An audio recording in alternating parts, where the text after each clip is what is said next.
So I think I've been a bad entrepreneur, and the reason why is that I have been successfully building apps. I've got web apps that are deployed and live that you can go on to the internet right now, search and find and use, and they work fine, they're great, but I have not been putting them out, and I realized one thing, like there are layers of excuses that I was giving myself, like, oh, it's not good enough for me, right?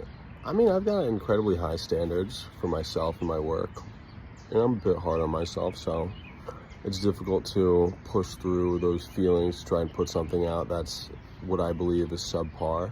But I realized that there were all of these other layers to the excuses, like fears underlying, that were actually limiting me from putting out these apps and getting them tested, which is essential for building anything in entrepreneurship, like an app or a product. Like, you need people to test it, and if nobody's testing it, you have no idea if it works, if anybody wants it in the first place, and then you're back to square one.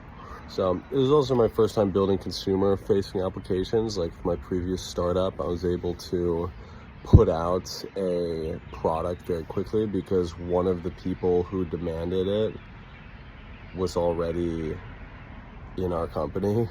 I guess one of the founders. So it was very easy to build something when the first customer was in-house. So I'm kind of taking a lesson from that. It's easier to build something for yourself than it is to build it for other people.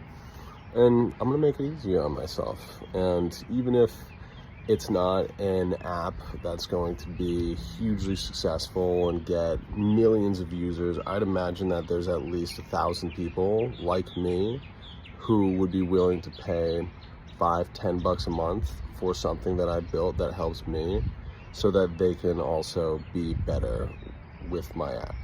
And for me, that's baseline, right? If I could help 1,000 people like that, good. So yeah, I mean, the first step is identifying that it's not about me, it's not about my fear. I am making the active choice not to put things out because I would rather be content in not succeeding rather than overcome my fears, get uncomfortable, put something out, and iterate from there. And that ends today.